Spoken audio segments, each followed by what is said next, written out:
Thank you, Chair, and thank you, Mr. Ahearne. You're welcome back to the committee. I just want to stay with NAMA, if I may, because in your opening statement, you suggested it was unfortunate that the details of the final tranche of loans to transfer to NAMA was not available prior to the PCAR figures being announced. But you also said that the subsequent upward adjustment made in September 2010 contributed to the weakening of investor confidence in Ireland around this time. So, are you saying that the NAMA process contributed to our need for a national bailout? No. I mean, the way you put it there is far too stark. Ideally, the loans would have moved in one go, and there would have been a price given, and therefore the central bank, in doing its PCARs in the March of 2010, would have seen that price, and therefore a line could have been drawn over how much capital the banks needed for those particular assets. Now, the banks needed more capital for different assets, but at least for those. The reality is, of course, that there were so many loans, and most importantly, the European Commission had set down rules by how these would be priced and transferred, and they involved loan-by-loan transfers and due diligence, and so that made for a slower process. So now there were advantages to that, in that doing that loan-by-loan allowed. It meant that the pricing was much more accurate, and it allowed the state through NAMA to see the full picture. You could imagine, in theory, where a large random sample of loans is taken, they're priced, and then all the loans transfer at that price. That would be faster, but of course it would be more risky because you're only taking a random sample. Was it weighed up in designing the process, this potential for the damage of drip feeding information into the market about what was transferring across from the banks? I mean, I think the most important thing was the EU Commission rules were out before NAMA was even announced, so they were following that. So there was no issue of can it be done in a different way. And the inability to get political consensus, I mean, to what extent did that delay the process, and to what extent was that frustrating the efforts of the Minister and the Department? I mean, I don't think it delayed things. NAMA was announced in April. From scratch, things were. The legislation was written. I think it was announced. There was draft legislation put into the public domain in June or July, and then legislation introduced. There was a bill in September, and it was up and running by later that year. So given the size of the operation, given the size of the problem, that was fairly speedy. I think it took a lot of the Minister's attention and energy, the debate about it. But look, this was a big policy decision, and so I think he understood that there was going to be a serious debate about it. In the chapter you contributed on the book on Brian Lenihan, you wrote that Minister Lenihan learned that one of the banks, AIB, was covertly briefing against NAMA. At what level was this happening, and what did those briefings involve, and were you aware of other banks doing this? That was reported back to him that some stuff was appearing in papers. I can't exactly what it was, but some stories about NAMA is going to bankrupt the country and this sort of stuff. I think he had the press office had done some work to see where this come from, and he was informed that they believed, or somebody believed, that it had come from AIB, okay, presumably from senior people there. Was it the view of the Minister or the Department that the banks were actively trying to delay NAMA or interfere with its establishment? I think the view was that particular bank, which had big problems that at that stage weren't, much of it was still under the carpet, that particular bank would prefer not to face up to the reality that they had made huge loans, speculative property loans, and there was going to be huge losses on it. So I think he recognised that yes, there was going to be opposition from certain bankers to the facing up of reality. But he was determined that people were going to face reality. He knew full well, I mean, I discussed this with him, that the international evidence was that if you try to hide it, the costs don't go away, particularly the costs to the public costs or the costs to public finances and to the citizens. They accumulate over time. It doesn't get any better; it gets worse, and you have to face up to the problem. He was determined to do that. But did this opposition from certain bankers or banks did it interfere with or slow down the NAMA process? No, I don't think so. Okay. Thank you. You also write about in your opening statement about Professor Schoenmaker and the successes of NAMA, and you wrote about the relative freedom that the agency had to manage the assets. But what about the lack of flexibility regarding the bond repayment schedules that were entered into on behalf of NAMA? Did this result in a rush to sell prime assets to meet these early repayment targets? I mean, we're an asset management company. There's always a tension between avoiding fire sales, but also avoiding hoarding. You want the asset management company. You don't want them dumping all these assets onto the market at one stage, at one time, because there won't be enough liquidity there if you're in a crisis, and they have to sell them at very cheap rates and they make huge losses. At the same time, you don't want the asset management to be around in 20 years' time hoarding these. And that was the experience of the RTC, the Resolution Trust Corporation in the United States. If I remember rightly, after a few years, Congress passed a law kind of forcing them to sell a bit more because it was felt that they weren't selling enough, that they were beginning to hoard. So that's always a tension.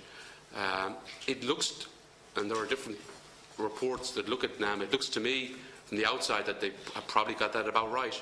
They were selling assets, but it would tend to be foreign assets, often in the UK. They were getting reasonable prices for those, and therefore they were paying off their senior debt. They held the Irish assets through 2011-12, but then there was a remarkable increase in the appetite for Irish assets over the last few years, and they've sold into that. So by look or by design, they seem to have got that timing about right. So you would think there's an argument for trying to restructure the repayment schedule, given what we now know in terms of the rising value of assets? You know, because we talk about the initial costs of the bailout and then the potential for NAMA to reduce some of that cost through its work. By selling assets maybe too early and not holding on to them long enough, the ability to reduce that cost further is restricted. I mean, that's a judgment. That's an operation issue, and a strategic issue for their board to judge when is the best time. I'm sure people have come in the last few years and offered to buy the whole lot off them at a certain price, but the board have to make a decision about whether that's the best price or whether they could do better. Okay.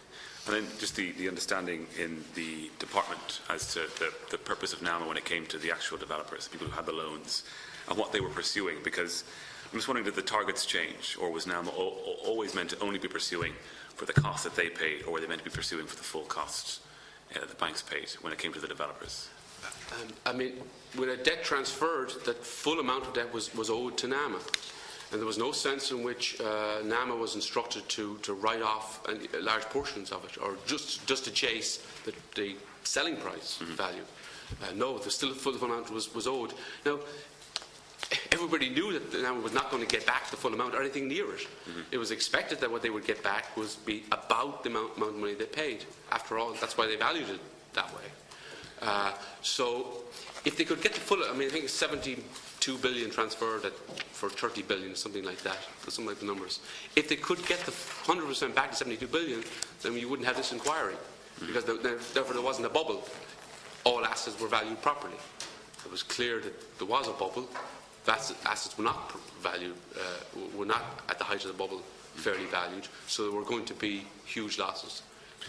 So that was. But I mean, for example, if there was a developer who had bought a field and had a loan, and the collateral on that was, I don't know, the field plus a bit of a pension fund, and that pension fund rose in value for some reason, and that pension fund would then be part of the collateral behind that, so that NAMA could go after that pension fund as well as the field. If they, so there was no sense of, okay, you've transferred this loan. It was originally 100 billion. It's transferred as 100 million. It's now 5 million. Therefore, you only owe us 5 million. That was never the intention, and I don't, from what I know, I don't think that's been the practice. Okay, thank you. Just to move on then, if I may, when you entered the department, and what the sense was in the department of the need for a bailout, when did that start to come in, to your view, as an advisor to the minister? Because we have from other evidence that it occurred to some people in the department around the time of the guarantee that something like that might be needed down the line, some sort of precautionary credit line at least. And we also have a conversation between Governor Honohan and Minister Lenihan in April 2010, where Governor Honohan says it to the Minister that we're next in line for a bailout after Greece, and the Minister said no, Portugal. So at what point in the department are you thinking we might be in trouble here on the sovereign side? When I went in initially, there was no discussion of the IMF, but when I went in initially, our bond yields had, I think, moved above 5.5%, we're heading towards 6%. There was huge outflows from the banking system. So the risk that the country might not be able to fund itself, that was a possibility. Now, I had no discussion with the Minister about that, but it was possible. And the Minister, I know, did meet somebody from a retired IMF official who gave him a sort of briefing about what a programme might look like if Ireland ever needed it. And I think that briefing was emailed to me as well. When was that? Could have been April 2009, around that. April 2009? Yeah. And he met with it was a retired IMF official? Yeah. Okay, and that was, do you know how that was initiated, that meeting? Was it? I don't. Bless you.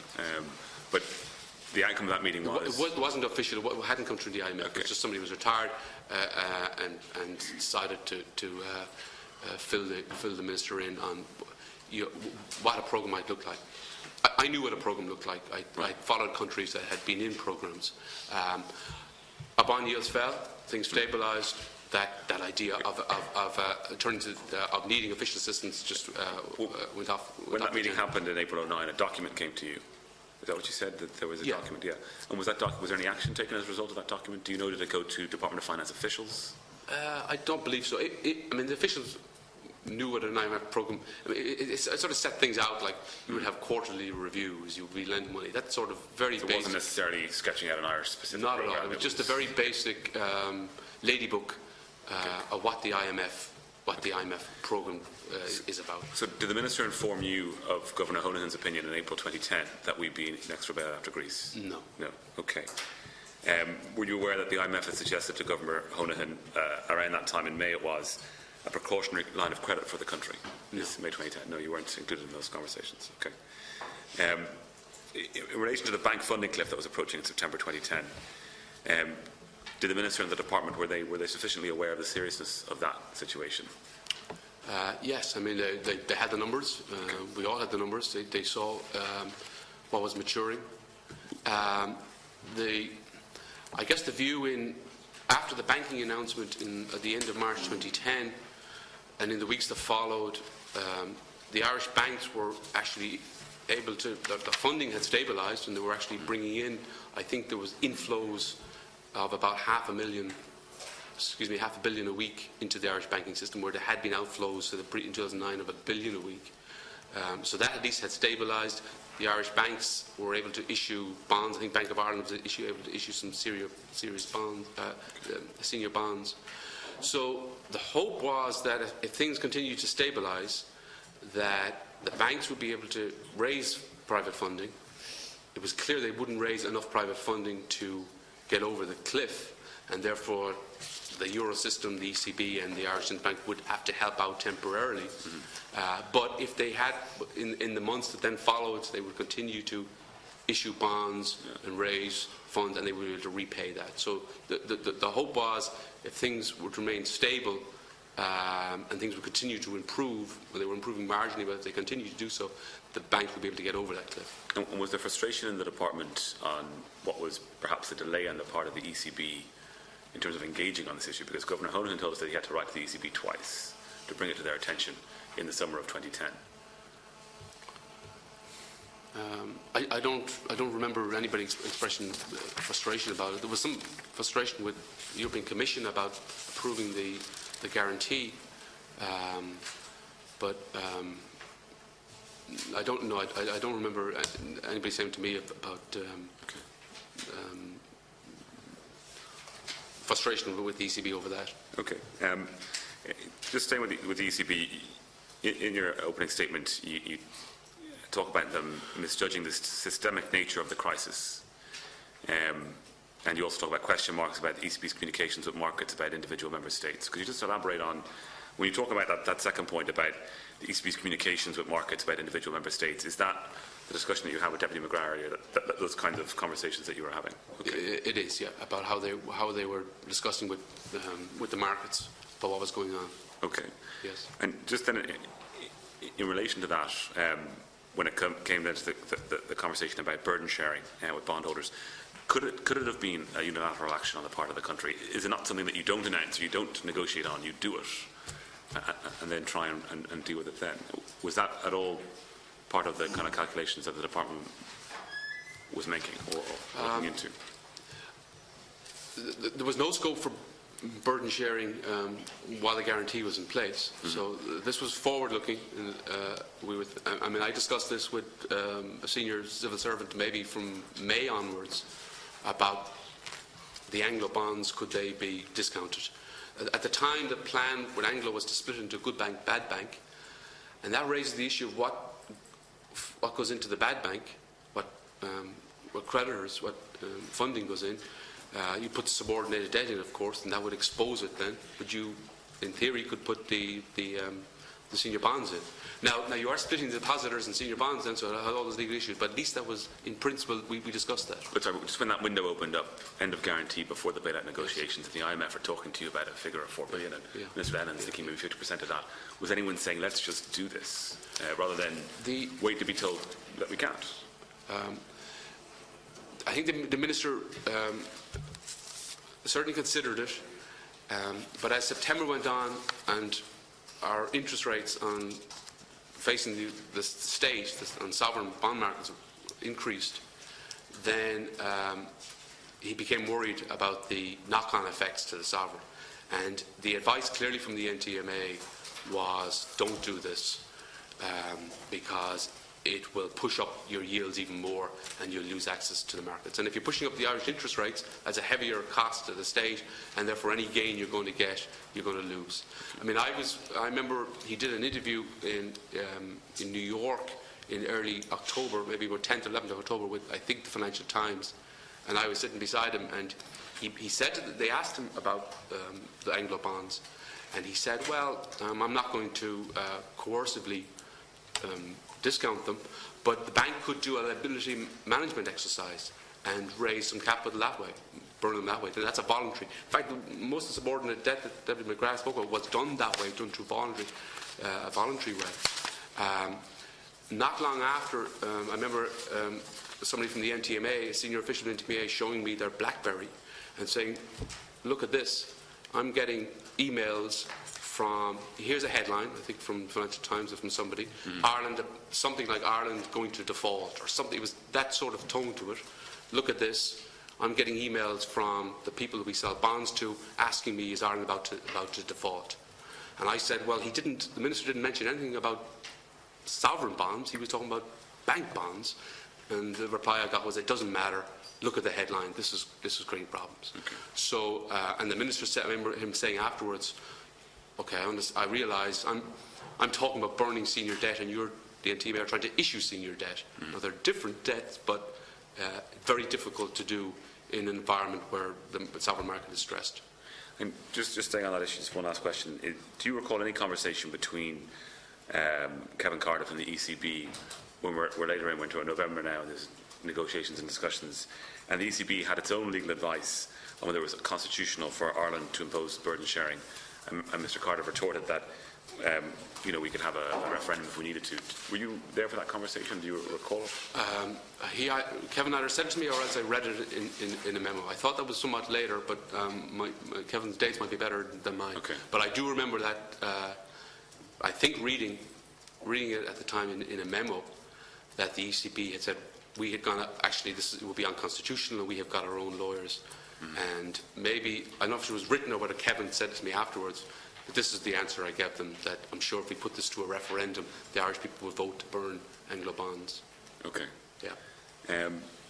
And then just finally going back to October, and I think it was when you were travelling over to New York, you wrote in the chapter with for the book on Mr. Brian Lenihan about a discussion you had with him about the euro and about possibly exiting the euro. Now, we know from other evidence that there was a unit doing work on potential contingencies. Should we find ourselves outside of the euro, or should a decision we take bring us outside? But was that discussion a serious discussion, or was it just a chat that people have, you know. I mean, I think Brian Lenihan's style was that he liked to consider all options. I mean, he wasn't willing just to if an official said you can't do A, he wanted to know why can't you do it. Well, there's problems, X, Y, and Z problems. Well, is there a way around the X, Y, and Z? So he was very open-minded, and he wanted to satisfy himself that whatever route he was doing, that was the right route, and that everything else had been considered. So was it serious? I mean, it was never. He didn't sort of again order a big plan to go ahead, and it wasn't that. But he wanted to kick the tires of that particular out-of-the-box alternative route, as he did with many other things. Okay. And so I thought it was just a good way of doing policy making. He thought everything through, even things that were sort of real left field. Okay, and you would characterise that as being real left field in terms of a possible option?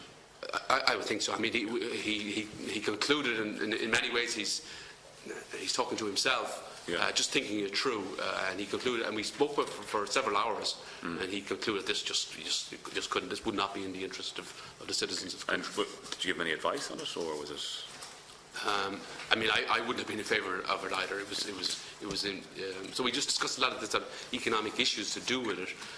If you had your own currency, would you peg it to sterling, or would you become part of the dollar zone? It was all that sort of stuff. It was just a very broad discussion of alternatives. Okay, thank you. And the final section I want to look at, if I may, is the National Recovery Plan, because you were involved in drafting that document, is that correct? There was a team who drafted, and I was part of that team. Okay. Yeah. And something else I wanted to ask you about was, because in that chapter that you submitted, or that book you submitted, a chapter 4, you talk about this visit from Ollie Rehn in November 2010, and that the Minister had a bespoke plan for Ireland at the beginning of November. And he wanted to discuss that plan with the French Finance Minister and with the German Finance Minister. But a call from Ollie Rehn in the Commission prior to this meeting of ministers confirmed that the bespoke plan was not going to work. So, was this the National Recovery Plan, this bespoke plan? Or was that a separate thing?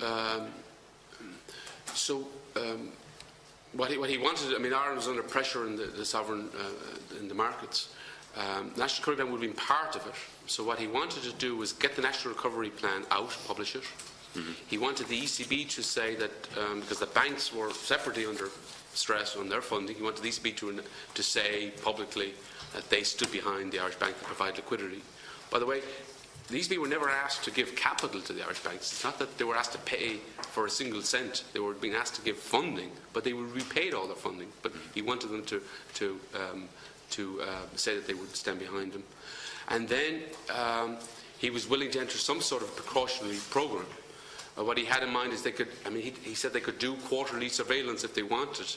But the Irish state had enough, the sovereign had enough money to keep going to the middle of 2011. Mm-hmm. So he said, look, let's go on, let's use that money. If the markets haven't improved, we can run down that money. We're just giving ourselves time, giving everybody time, the Irish state, giving the Europeans time, because they were in turmoil over what was going on. This was, remember, the start of the euro area crisis. Maybe get some money to keep the state going till the end of 2011, and at that stage, if Ireland still did not have access to the markets, they had pulled out at this stage, then we'll go for a full-blown programme. But he wanted some time. Right, and the National Recovery Plan was a part of that bespoke plan, and he wanted to talk to the French and German finance ministers about it, but Ollie Rehn intervened. So Ollie Rehn had intervened, or what was, no, what authority was he working? Ollie Rehn had been in Dublin earlier that week, so on maybe the 8th or the 9th. And he discussed this with Ollie Rehn. He met him first privately, and then he came into the room with several officials, and I was there. And Ollie Rehn said, this is certainly worth pursuing. Mm-hmm. So that was the point I was making, this precautionary plan. Later that week, so it looked at this stage there was going to be some time to develop this, get the National Recovery Plan out, and talk to the two finance ministers. Later that week, the phone call that I'm talking about is from Seoul. There was a G20 meeting. Now, I was in the United States. I flew to the United States, to New York, later that week, so I was in the US. But I called back, I think, on maybe on the Friday. There was Reuters, or one of the news agencies, had a story that said Ireland applying for the is going to apply for a programme. So I called back and said, "What's this all about?" And I was told at that stage that a call had come in, I think the night before, or at some stage around then, from Ahearne to Brian Lenihan, and he had said, I think the conversation was read to me, it's midnight in, hi Brian, it's midnight in Seoul, things have changed. And what he meant was, things have changed, is that on the Monday or Tuesday, there was this potential to explore a precautionary programme. By the time it got to later that week, there was no time to do that. Because of what had happened in Seoul, because of the... Yes. Yeah. But was Ahearne sent off as an emissary on behalf of the government? Was he asked or tasked with, sussing this out on behalf of the state? Or was he just picking up, what was the view in Seoul, and that's why he communicated that back? I mean, he would have been asked to accept the National Recovery Plan, which eventually they did, and the fiscal projections and all that in, so he would have agreed to that, but that was fine. Mm-hmm. What he was relaying back is obviously there had been some sort of meeting in Seoul where they had decided that this couldn't wait, that Ireland needed to go into a programme right away. Okay. Just to clarify, so move on. Ahearne had a discussion with partners in Seoul on the bespoke plan that Brian Lenihan had come up with and communicated to him in Dublin, and they made a decision on it, or not? I mean, I don't know what happened in Seoul, but okay. No, I'm not necessarily saying that. He may not have brought that. He may not have brought that. Brian Lenihan didn't send him out to discuss this. Brian Lenihan himself was going to discuss it with the German and French finance minister. Okay.